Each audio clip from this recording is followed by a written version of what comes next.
Up YouTube? It's your boy Warp Verse. I am back again. Today I'm going to be reacting to Jordan and LeBron, the best GOAT comparison. Okay. In my humble opinion, they're both the GOAT. Okay, different era, but LeBron James is my GOAT of this era. Period. That's all I'm going to say about that. It's just like how they compare Messi and Cristiano Ronaldo. They're both the GOAT. It's just who you prefer. All right. It's a preference. It's a preference stuff. Without not talking too many times, too much time, too many whatever. I don't know. I'm bugging out, but let's get this on.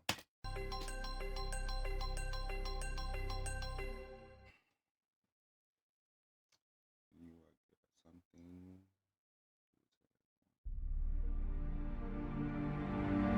Let's get it. Turn this down.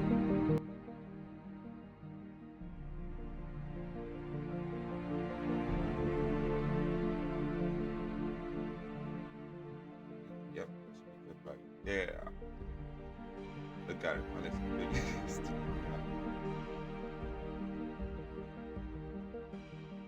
And I heard Jordan is not a good some people said he's not a good dude or it's not a good dude to socialize with. Also is a gambler or whatever.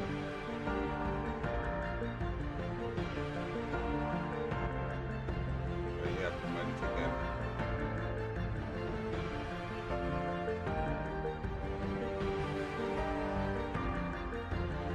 How does he have his song out like that all the time?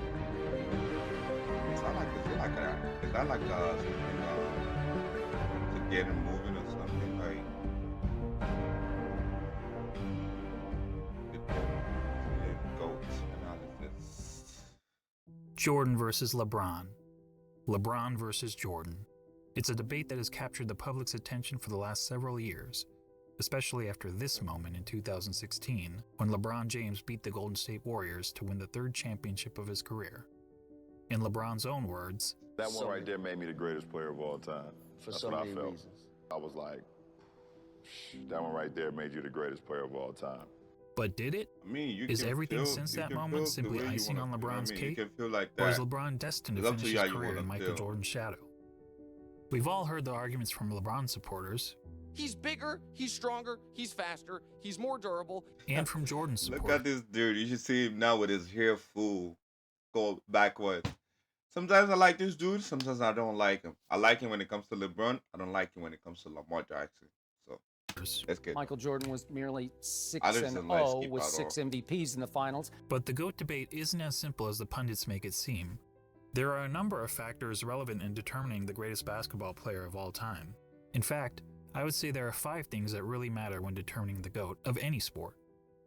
These criteria are, in no particular order, accomplishments, longevity, winning, statistics, and what we'll refer to in this video as the eye test.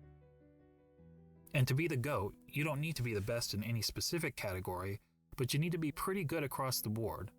So simply winning 7 championships, like Robert Horry did, isn't enough to get you into the conversation. When we're finished with this video, it'll be plainly obvious that one guy comes out on top.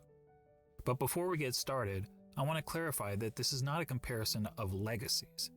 It's about who was the better. I know they're going to put MJ up top, but to me, it's about, like I said earlier, it's about preferences. Like, it's your preference or who you like better, or who do you see yourself as if you're playing NBA? Who do you see yourself as playing as? To me, I would see myself playing as LeBron James. Better basketball player. If we were talking about legacies, Jordan's is nearly untouchable. Not only did he lead basketball to global popularity, he helped transform Nike into an empire, changed the way players played and how they dressed, and he even made it cool for guys to be bald. And while those things certainly contribute to MJ's iconic status, they don't make him a better player on the court. So let's evaluate the criteria that matter, and we'll start with individual accomplishments. Take a look. Jordan had more regular season MVP. 5 MVPs. For Jordan is 5 MVP, 6 Finals MVP, 10 scoring titles, 9 NBA, All Defense, 14 All-Star team. Okay. LeBron is 4, 3, 1, 6, 16. He's Hey, twice LeBron as James many is still finals playing. MVPs, 9 more scoring titles, and several more selections to the NBA's all-defensive team, including once being named Defensive Player of the Year. And you LeBron know that snub LeBron in some of those MVPs, so I don't want to hear that. But you know what? I'm not here to like debate who's better or whatever. I'm just here to react to the video. I already know who's my GOAT. And comment down below for who's your GOAT. has more All-Star appearances, but that's largely due to his having played more seasons. In fact, when taking into account retirements and major injuries, Jordan essentially played 13 seasons compared to 17 seasons for LeBron, making Jordan's significant lead in accomplishments all the more impressive. And that's to say nothing of MJ's brilliant college career, which saw him twice named All-American and once awarded College Player of the Year, at a time when the country's best players actually went to college. So regardless of whether you're a LeBron fan or MJ fan, you have to give the accomplishments checkmark to Jordan. The second criteria in our GOAT analysis is longevity. And this one is also a no-brainer, but this time in favor of LeBron. Not only has LeBron played more seasons in the league, but he's had a longer peak than Jordan. Jordan's peak lasted about 10 years, whereas LeBron's peak has lasted 16 years and is still going. And he's been incredibly durable during that time, missing significant time to injury only in 2019. That said, the claim that LeBron has been much more durable than Michael has been a bit overblown. Consider that Jordan played in at least 80 regular season games 11 times in his career, including all 82 games an incredible 9 times. Compare that to LeBron, who played in at least 80 regular season games just twice, and in all 82 games just once. So both LeBron and Jordan get high marks for their durability. But durability aside, the bottom line is that LeBron has sustained his level of excellence for a much longer period of time than Jordan, which puts the longevity checkmark squarely in LeBron's corner. That brings us to the third GOAT criteria: winning. As we all know, Jordan won 6 championships. LeBron has won 3. Jordan is 6-0 in the NBA Finals. LeBron out 4 now, so I think this video is what year is this video? Give me 1 minute, guys. Oh, when did this? 4 years ago. Okay. I don't know why I'm even reacting to this, but LeBron is 3-6. This is 4 yes, years LeBron ago. has made the finals 9 times compared to only 6 times for Jordan, but let's not pretend that making the finals is the same thing, or even close to the same thing, as winning a title. Take a prime example from another sport, the Buffalo Bills. They're the only team in NFL history to appear in 4 consecutive Super Bowls. But is there a single player or fan of that team that wouldn't trade all 4 of those appearances for just 1 Super Bowl win? Frankly, talk to any fan whose team lost the season's final game and ask them how they felt afterward. Almost universally, their feelings are of sadness, anger, and disappointment. And that's just the fans. For players, those feelings are only magnified. Listen to Charles Barkley talk about losing in the NBA Finals. And I was just in shock when it was over because I was frustrated because I couldn't wheel my team past Michael and the Bulls. And first of all, I don't think I've ever gotten over it, number one. No, I've never watched this guy game that was traumatic. I just don't like him. And it's painful. I don't like the dude. So we can all stop with this false equivalence between winning the championship and finishing runner-up.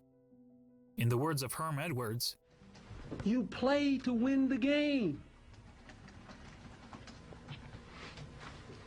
Hello? You play to win the game. Hello? Now back to Jordan and LeBron. As mentioned, on basketball's biggest stage, the NBA Finals, Jordan was 6-0. LeBron was 3-6. And frankly, that doesn't even show how lopsided their records really are. In terms of individual finals games, Jordan was 24-11. LeBron is 18-31. And that's because in 4 of his 6 finals losses, LeBron's team hasn't even been competitive. Twice he got swept, and 2 other times he lost 4-1. That includes being on the wrong side of the 2 most lopsided finals by margin of loss in NBA history. Of course, LeBron fans will tell you that the only reason for LeBron's poor finals record is that his competition was so tough. Ironically, some of these same fans criticized Jordan for losing early in his career to a Celtics team stacked with 5 Hall of Famers.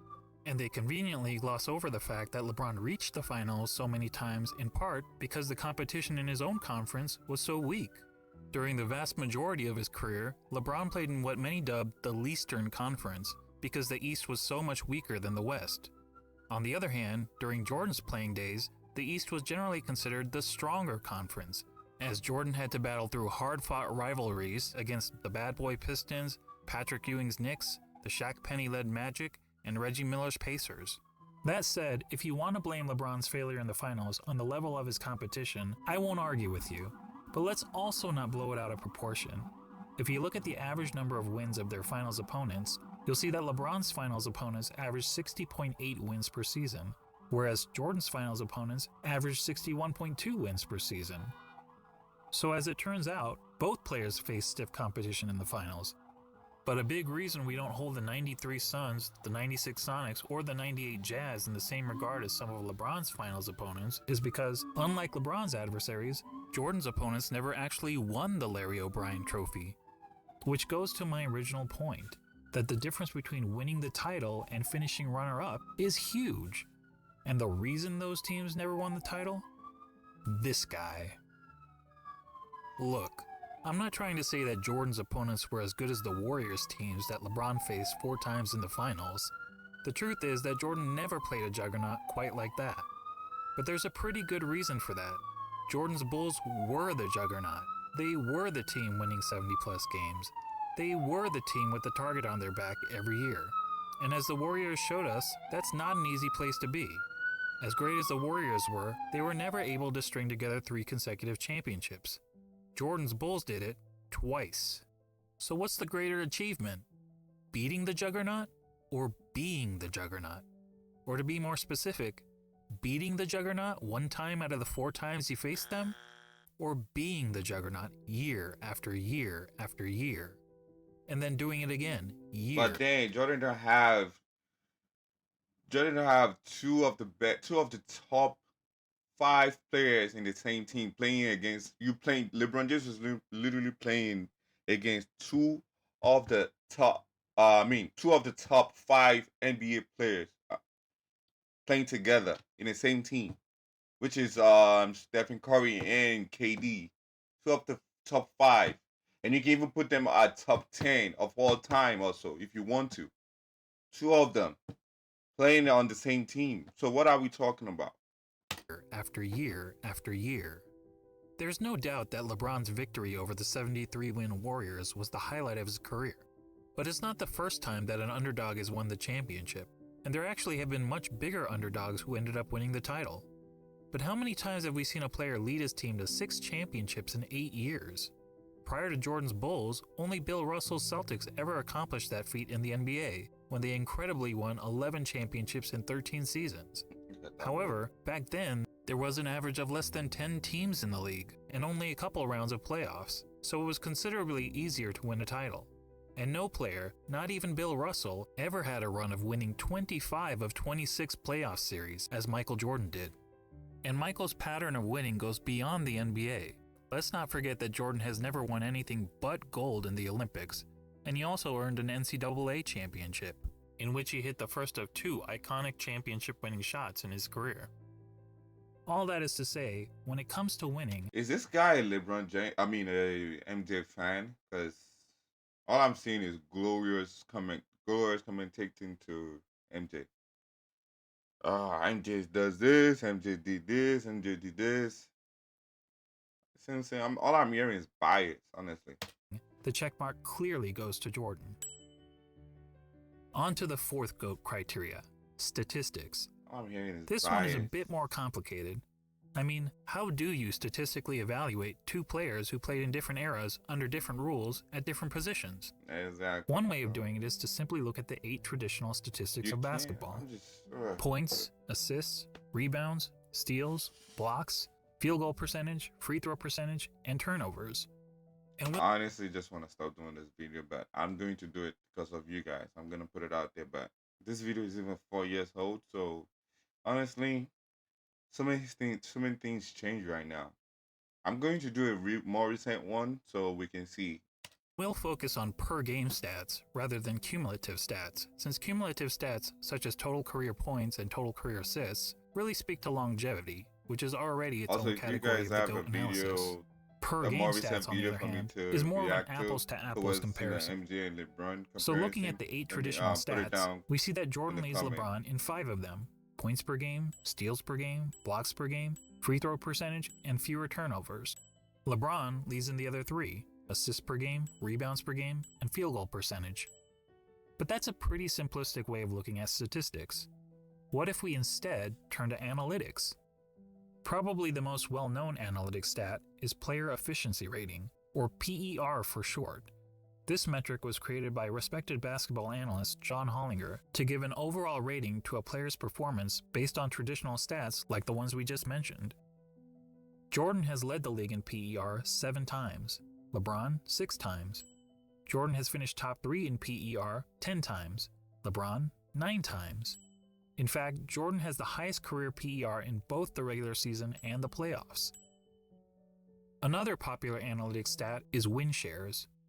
Jordan has led the league in win shares 8 times, LeBron 5 times. Jordan has finished top 3 in win shares 11 times, LeBron 6 times. And when it comes to win shares per 48 minutes, Jordan has the highest career rating in both the regular season and the playoffs. What about box plus minus? Until recently, LeBron was actually ahead of Jordan in career box plus minus.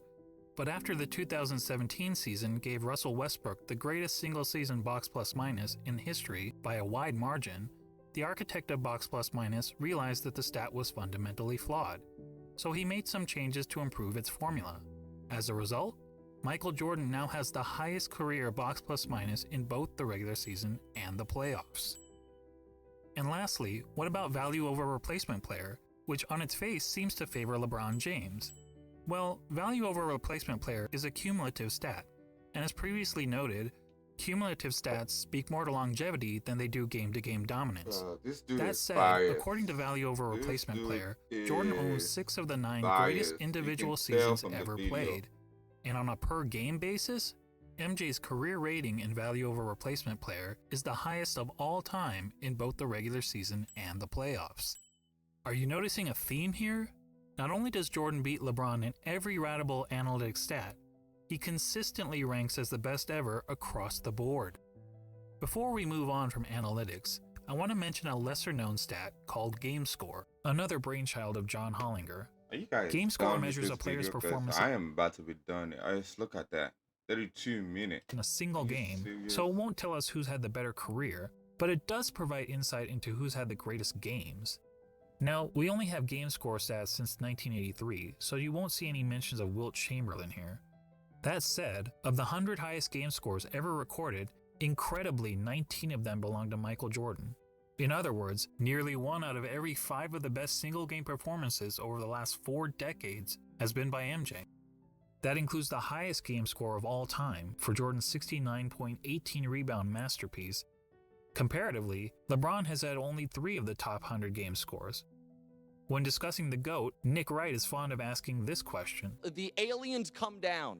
You have 1 game to save humanity. Who's your first pick in the history of the world? Well, Nick, I think we have our answer. Now that I've finished drowning you in numbers, let's be real.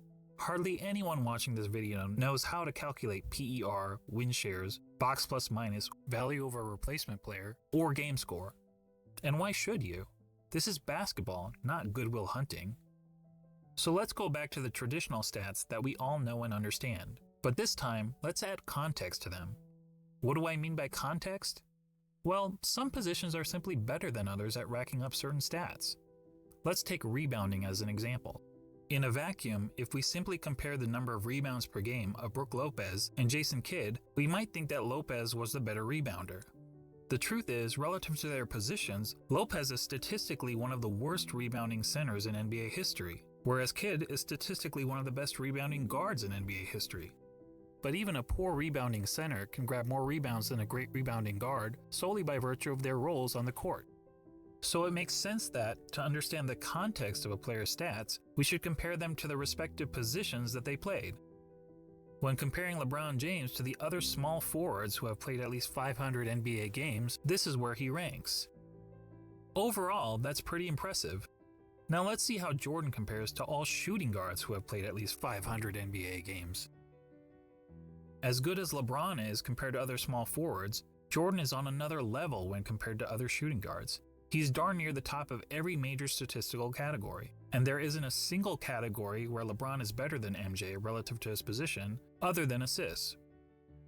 So to sum up statistics, whether comparing traditional stats or analytics, and especially when judging these players in the context of the positions they played, Jordan has a noticeable edge over LeBron. As such, we have to give the check mark to Jordan. And that takes us to the last category in our GOAT analysis, the eye test. And to be clear, by eye test, I don't mean which of these players is bigger, faster, or jumps higher. None of that is relevant unless we're having a track and field competition. And frankly, if physical measurables mattered, then George Murasan would be in the GOAT conversation. No, what I mean by the eye test is, if you sat an average basketball fan in front of a TV to watch a player in action, what would he notice that the player is and is not great at? Thankfully, I happen to be an average basketball fan, and I've had the privilege of watching both LeBron and Jordan during their playing days. So unlike a lot of my fellow YouTubers, I haven't merely relied on highlight videos. Here's what my eyes told me when I saw Michael Jordan play, particularly during his playing days with the Chicago Bulls. He was the best offensive player in the game, he was arguably the best defensive player in the game, he had the best mid-range game, he was the best finisher at the rim, he had the best post-up game, which is incredible considering most players who dominated the post were big men. He was widely considered the most clutch player in the game. He was regarded by opponents as the fiercest competitor on the court. He was regarded by teammates as the hardest worker in practice. And when all was said and done, amongst the other stars of his generation, he was the greatest winner.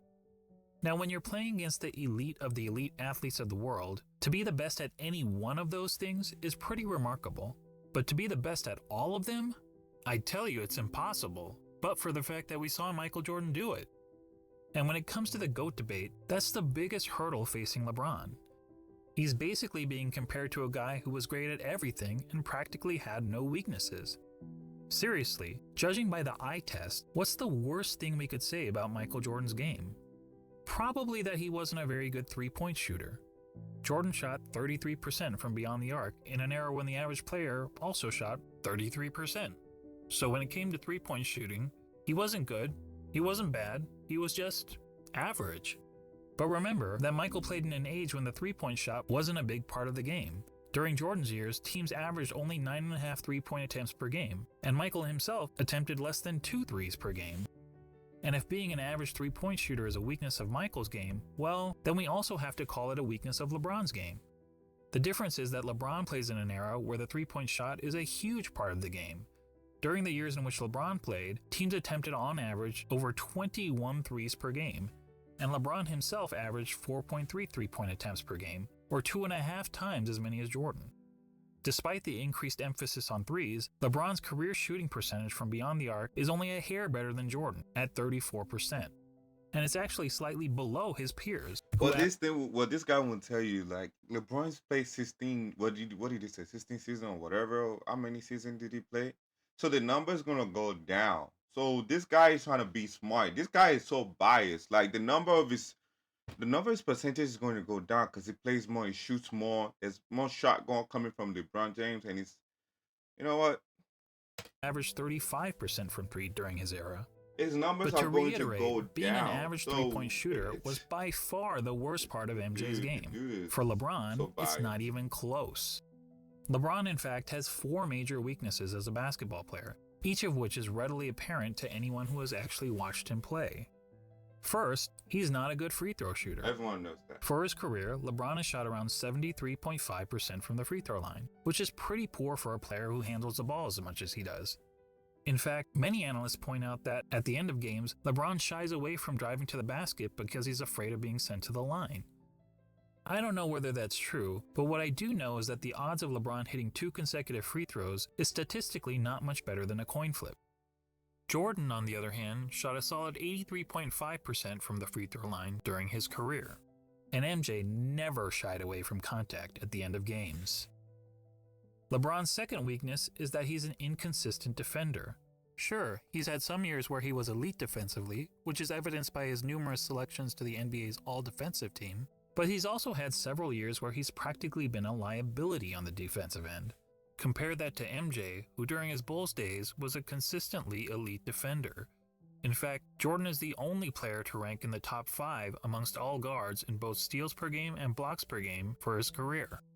Additionally, Michael led his position in defensive win shares practically every year that he played for the Bulls, an incredible 10 times.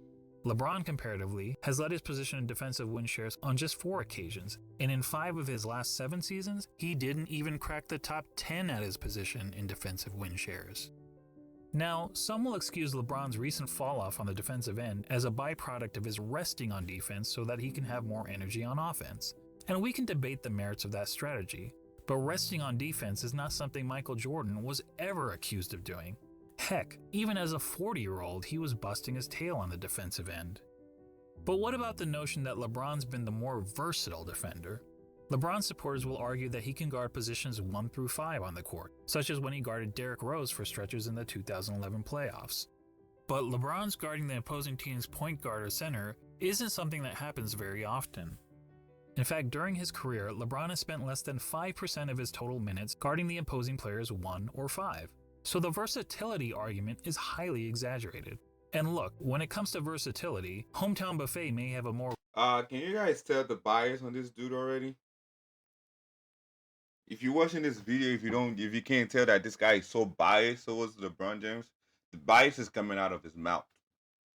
So all of this statistic or whatever he's talking about, all of them, you can put them in LeBron James also. Like, this guy is just full of bull crap, BS, big time BS. more versatile menu than Spago. That doesn't make it a better restaurant. I don't even know why I'm doing this video, honestly, to be honest LeBron's with y'all. third weakness is that he's not a very good shooter. And this is a pretty significant flaw for someone claiming to be the GOAT. I mean, shooting the ball is the quintessential skill in the game of basketball. It's the part of the game that everyone practices, whether on the playground, at the YMCA, or in the NBA. Now, some people will contend that LeBron is actually a better shooter than Jordan because he has a better career field goal percentage. And yes, LeBron's career field goal percentage is 50.4% compared to Jordan's 49.7%. But recall what I said about placing stats into proper context. To help us understand context when it comes to shooting, allow me to introduce DeAndre Jordan and Tyson Chandler. We all know that DeAndre and Tyson were great rebounders and defenders, but what if I told you that they were also 2 of the greatest shooters of all time? That would be certifiably crazy. Yet if you look at all the shooting metrics, field goal percentage, effective field goal percentage, true shooting percentage, both of these guys rank near the top in NBA history. Of course, there's an obvious reason for that. As we all know, both DeAndre Jordan and Tyson Chandler take a lot of their shot attempts on dunks, layups, and putbacks, which are extremely high percentage shots.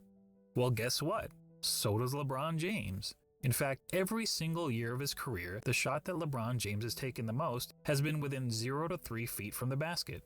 In other words, dunks, layups, and putbacks. More than 1 of every 3 of LeBron's shots has been within this point-blank range, which is aided by his playing in an era where it's been relatively easy to get to the rim, particularly when compared to the physical era in which Jordan played. And just like every other player, LeBron is really effective from 0 to 3 feet, hitting over 73% of these shots. But how does LeBron fare from outside this range?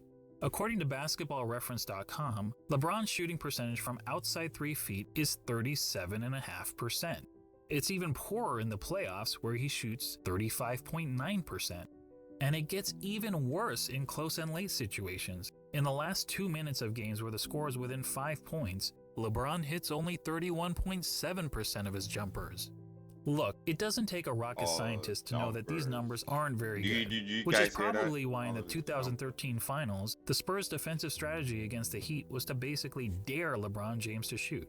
And keep in mind, this was against LeBron in his prime. Can you imagine an opposing coach using a similar strategy against MJ?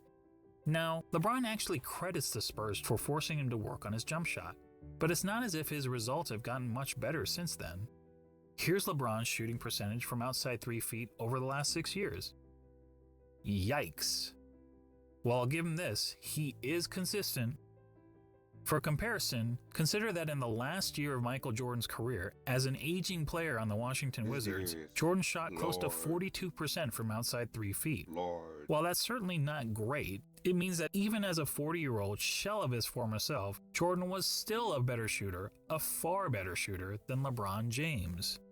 Unfortunately, Basketball Reference doesn't have advanced shooting metrics. Jordan is a shooting guard. A shooting guard. Ugh, bro, he's supposed to be shooting. From Michael's Bulls days, when he was a significantly more efficient scorer. But few would argue that Michael was anything but a lethal jump shooter when he was wearing red and black. When it comes to shooting, all of us can recall practicing shots on the blacktop, counting down 3, 2, 1 before launching a shot at the rim. Well, if you were pretending to be LeBron James, you'd brick almost 2/3 of the time. Actually, that's not entirely true. If you were playing against a countdown, it would be much, much worse. And that gets me to the last major weakness of LeBron's game, his performance, or more accurately, lack of performance, in the clutch. Remember when people were praising LeBron for making a couple of buzzer beaters in the playoffs 2 years ago? They used these stats to claim that LeBron was better in the clutch than Jordan. But look at these numbers carefully. What stands out to you? How about this? People were using a sample size of less than 1 shot per season to make the case that LeBron was more clutch than Jordan. That would be the equivalent of polling just 100 people in the country to try to predict the winner of the next presidential election. So let's use more telling stats, shall we? Here's a situation that's often used to determine a player's clutchness. 5 seconds to go in the fourth quarter or overtime, and your team needs a bucket to either win or tie the game. It answers the age-old question, who do you want taking the last shot with the game on the line? It turns out that in the regular season and playoffs combined, LeBron has taken 94 such shots. That's a pretty good sample size. And how many of those 94 shots has LeBron made? 19, for a shooting percentage of 20%. Let me repeat that. 20%. Guys, that's not bad in the clutch. That's atrocious. Michael Jordan in the same situation shot roughly 50%. Yes, that's right. Jordan's performance under pressure was the same as it was throughout the rest of the game. And that, my friends, is the definition of clutch. So there you go. When it comes to the eye test, 50%. our eyes How tell us many that shots? one player, You bring out the numbers. LeBron James shot 94. So how many shots did Michael shot?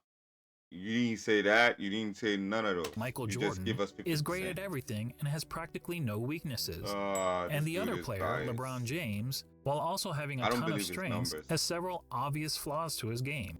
Honestly. And when all is said and done, after analyzing the 5 key factors of I being know the GOAT, Jordan is great. Jordan and gets I know 4 LeBron check James marks is to LeBron's 1, also, but making this GOAT debate, well, not much of a debate at all.